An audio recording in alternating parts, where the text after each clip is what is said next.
Magoffin County. Carrying on. AC Mercy's Magoffin County. Host Allen Central defeated Magoffin County 13-3 in 5 innings to claim his 3rd straight win on Monday evening. Allen Central improved to 5-3 and Magoffin dropped 1-3. 5-2 and 1-3. So, visiting Magoffin County took the field for the first time since outlasting Pike County Central 5-3 in 10 innings. The Hornets topped Pike County Central after dropping back-to-back games to Powell County and Pikeville. Allen Central pitcher Tanner Hamilton earned the win. Magoffin County hurler Orion Mullins took the loss. 13-3. Oh my God! That Allen Central kicked Magoffin County's ass, and it's baseball. You know, where's the football and basketball? Right? That's what Chris Rock said. It's a dry county. Wait, no, it's not. Is it? Is it a dry county? If it's not, that's 1 point in your all's favor. Okay? That's a good thing. It's a good thing. So, 37% of the population is poor. Over a third of Magoffin County is poor. They have a high unemployment rate. Corruption everywhere. Corruption with the construction companies in the elections. Corruption with police departments. And, yeah, let me talk. Okay, so a Vietnam veteran was killed in Magoffin County.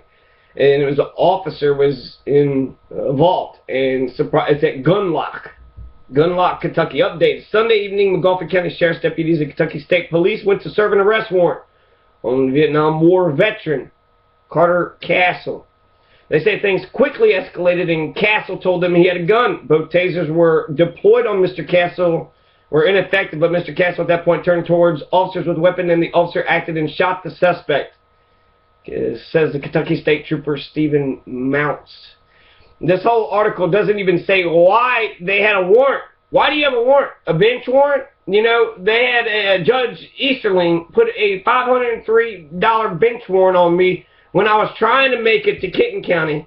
I was running late. It's a 5-hour drive. I live in a different time zone. I hit a deer, right? But it didn't matter. They didn't give a shit, right? They're not there. The Kenton County judicial system, the judge made the right decision and so did the prosecutor, but the fucking bureaucrats and the whole thing is just fucking bullshit. But there's just so many bad decisions. You get arrested over a library book, arrested. Okay, so the fact that they would just throw a bench warrant on something like that, it just shows you they just throw these bench warrants out on anybody and everybody. And the Kentucky State Police, the sheriff's deputies, why are they serving this arrest warrant? We're never told. We're never told why. And it says it quickly escalated. What did they go there? Hey, you're coming with us. Go fuck yourself, you piece of shit. You're going to do what we tell you. Well, maybe people don't like that. Maybe people don't like to be drug out of their fucking homes. Did you try calling them? Did you try to make it, send them a notice in the mail? Did you do anything like that? You just went with guns blazing, had guns out, said, hey, come with us. And he's kind of like, fuck y'all, look how y'all coming at me. And then they said he hit him with fucking tasers. So come with me. No. And then once you're getting fucking attacked, you're supposed to just accept someone attacking you? I don't know. I don't like the way this story sounds, but I can't, unless I have evidence to the contrary. Longtime friend and neighbor Ray Shepard grew up in Castle, even enlisted in the military at the same time. He was like a sniper on the front line most of the time. In Vietnam, he's seen a lot of action, came back home, he says he's been sick. Family members, neighbors say that Castle was on medication. They believe he quit taking medication a few days prior to the incident. Despite his condition, friends and family described him as a caring and loving man. Oh, okay, so we murdered a caring and loving man. That's what we just did. Kentucky, our taxpayers went and paid for this shit. These people are supposed to protect and serve us, not fucking gun us down.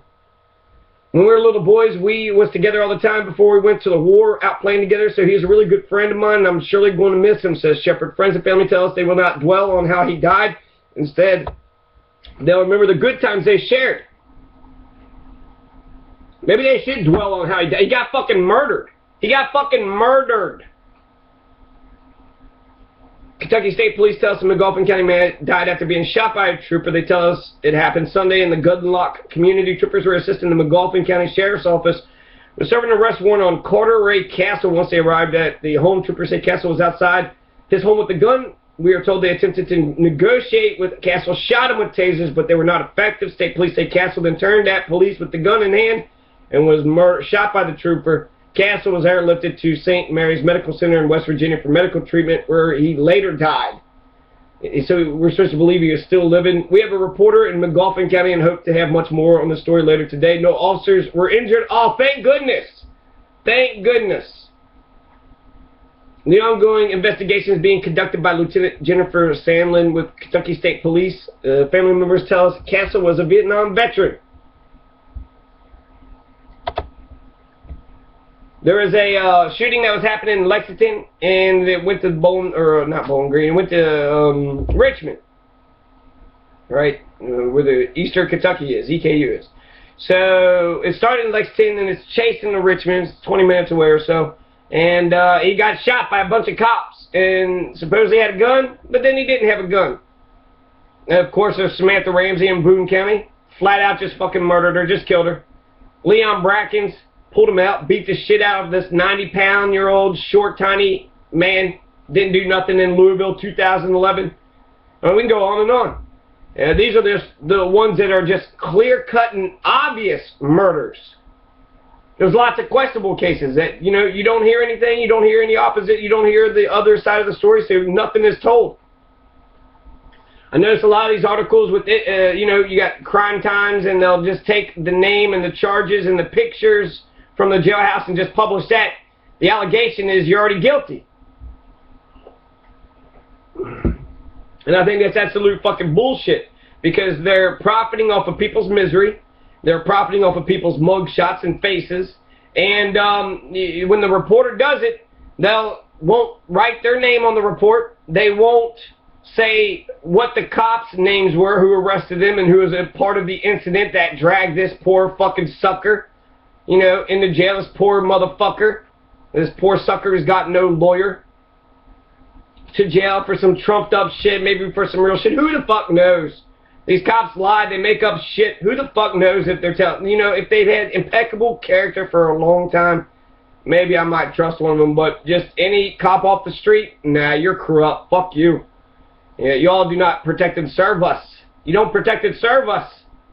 We pay you tax dollars, so protect and serve us. And if there's nobody going around terrorizing the neighborhood, then calm the fuck down. If there were good cops, they would protest the bad cops. So I think there might be a few good apples. Probably not, though. Look what happened to Serpico. Anybody that actually tries to say what's going on, they always get, fucked over. Don't snitch. I just read an article that the cop tried to, tell somebody about this guy getting beat up for no fucking reason. There's like, if you snitch, your career is over. So cops are saying don't snitch, too. I remember watching The Shield, and it says, what's the difference between cops and the gang members? And Vic Mackey, he says, loyalty. And I wonder if it's the uniforms and the officialness. I don't know. But the gang, the gang in blue is much more organized. And because they do everything under the color of law, they have the capacity to break as many laws as they want to, especially when there's no accountability. This country is built on checks and balances. So not one branch of government can become bigger than the other. And a question I would love to ask any public official, I put it on the civil service exam for Kentucky, but it would be, are the police, are they part of the executive, judicial, or executive branch? Which branch do the police live under? They're not their own branch, are they? They do whatever they want, just militarized, agents of the state. They have to be under one of those branches, and then those branches check each other, so that way one branch doesn't get any more power than the other branches. So if the police police us, then who polices the police? Who checks them? Who makes sure that they're doing right? In Cincinnati, they got a citizens complaint board. So if there's, maybe one allegation might not do anything, but if there's an officer who's got 20 different allegations of police brutality, and you don't need that many, you just need one crime, right? If I was to punch a cop in the mouth, that's an assault charge. but they punch motherfuckers all the time and they don't get any charges. What's good for the goose is good for the gander. If you know anything about justice, you know, it's an eye for an eye. And if I hit somebody, I deserve to be punished. And if my punishment is for me to get beat up and thrown in jail and fined and go through the criminal justice system, that should be the exact same process for the police. If they attack somebody without due process, without due cause, and yeah, they'll fucking lie. And see, that's what, you know, all police officers should wear body cameras. Of course that's true. With cameras, it vindicates you if you're a good person or a bad person. If you're a good person who did what was right, your body camera defends that. It shows the truth. But if you're a criminal, corrupt piece of shit, of course you wouldn't want those body cameras. So, the primary in Salyersville in Magoffin County, Charles Doc Hardin was ordered to vacate the office of the Magoffin County Judge Executive. Hardin, a Democrat, won re-election by 28 votes over Republican challenger John Montgomery in the 2014 general election, but a judge has ordered the results of that election to be thrown out because of possible vote buying and violations of election rules. In the 55-page judgment issued Friday, Circuit Judge David Preston declared the Magoffin County Judge Executive seat vacant and tossed the results of the most recent election for that office. So here we have the judicial branch keep on getting bigger and bigger. Now they're throwing out the executive. And I think in an election they have to actually sort of judge the elections, right? Because of course one's going to say to the other. But really I wonder how big the judicial system keeps getting. I would say most people would say cops are part of the judicial system, but they're not. They're a part of the executive, which means the judge executive and the governor controls the state police and the county police. Sheriffs protects, you know, they do the sheriffs, right? But they're an executive position. The sheriff is an executive, right? The sheriff is a part, they got their own department, but they're being funded by the judge executive. Yeah, they're the executive. They're the executive branch because that's right. That's how you enforce the law. So that's important to note, because if there's no checks and balances, then I think absolute power corrupts absolutely. If people can get away with shit, it doesn't necessarily mean they're corrupt, but it creates the conditions of corruption, and that's important. So yeah, there's you know, some election ballots. You got a $50 bill replying it's election day. Something else, right? They said that there is a unusually high number of absentee ballots. John Montgomery is contesting it. He says, I'm glad the first steps are being taken to clean this up. Doc Hardin's out of office for anything.